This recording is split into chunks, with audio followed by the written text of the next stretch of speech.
Welcome to our channel नाजरीन। आज की वीडियो में बात करने वाले हैं ड्रामा सीरियल शेर की नेक्स्ट एपिसोड के बारे में। आने वाली एपिसोड बहुत ज़्यादा इंटरेस्टिंग होने वाली है और बहुत ज़्यादा दुखी भी होने वाली है। शेर की फैमिली तो वीरान हो चुकी है, उजड़ चुकी है। शेर की खुशियों को पहले से ही नज़र लग गई है। शेर ने कितनी चाह से रिदा की फैमिली को मनाया था, लेकिन शेर को नहीं मालूम था कि ऐन मौका पर जब वो रिदा को हासिल कर रहा होगा और रिदा के साथ का वो सोच रहा होगा, बहुत सुहाने सपने सजा रहा होगा, तो रिदा क्या उसका बाप उसे छोड़कर चला जाएगा। अब तो शेर इतना ज़्यादा मैच्योर हो चुका था और शेर के बाप को भी बहुत ज़्यादा खुशी थी कि मेरा बेटा बहुत ज़्यादा मैच्योर, समझदार और मेरा बाजू बन चुका है। लेकिन फासदों और हासदों की आखिरकार नज़र लग ही गई।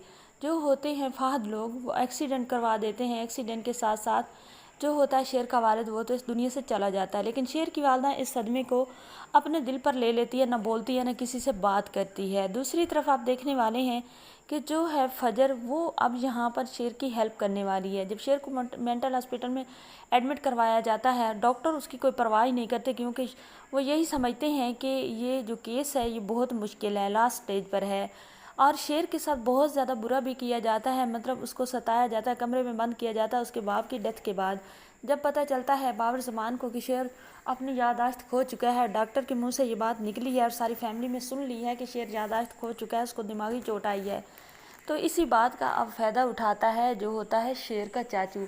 अगर कोई उसे कहता है कि कमरे में बंद ना करो, तो वो कहता है कि डॉक्टर ने ही कहा था कि शेर बाकी लोगों को नुकसान पहुंचाएगा। जब शेर चिड़चिड़ा हो जाता है, शेर को इतनी ज़्यादा चोट नहीं आई होती, वो याददाश्त तो खो चुका होता है, लेकिन वो पागल नहीं होता, वो दिमागी तौर पे बिल्कुल ठीक होता है, सबको पहचानता है, बातें भी करता है। तो जब उसे बार बार कमरे में बंद कर दिया जाता है तो शेर भी चिड़चिड़ा हो जाता है। वो कहता है कि मैं पागल नहीं हूँ, मुझे कुछ भी नहीं हुआ, मुझे बाहर निकाले। लेकिन जब उससे पागल करार देकर बाहर नहीं निकाला जाता, तो शेर जो होता है वो गुस्से की वजह से फिर फैमिली को मारना शुरू कर देता है। जब वो मारता है तो जो होता है बाबर ज़मान, वो तो सबको कहता है, प्रूफ बना के बताता है कि देखो मैं यही तो बात करता था कि अगर इसको हम छोड़ दें तो ये तबाहियाँ उड़ा देगा सारे घर वालों की, तो इसी वजह से मैंने इसे बंद रखा हुआ है। तो वो रूम में बंद रखता है। जब शेर की ज़हनी हालत वाकई ख़राब हो जाती है तो वो फिर मेंटल हॉस्पिटल में एडमिट करवा देता है। तो वहाँ पर डॉक्टर्स को भी शेर मारता है, तो डॉक्टर शेर के करीब भी नहीं जाते। लेकिन फजर जब देखती है शेर को, तो फजर कहती है कि आज एहसानात चुकाने का मौका आ चुका है, तो ये मैं हाथ से नहीं जाने दूँगी।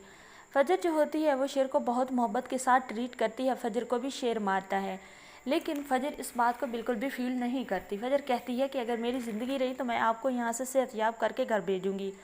तो जो होता है शेर, वो कहता है कि अगर आपको किसी ने कह दिया कि आपकी जान ले लेंगे, शेर को मार दें, तो फिर क्या करेंगी। तो जो फजर होती है वो कहती है कि मैं अपनी जान दे दूँगी, लेकिन आपको कोई नुकसान नहीं पहुँचाऊँगी।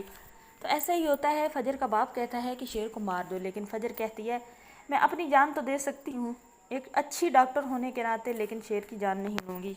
तो शेर फजर की मेहनत से सेहतयाब होकर वापस आ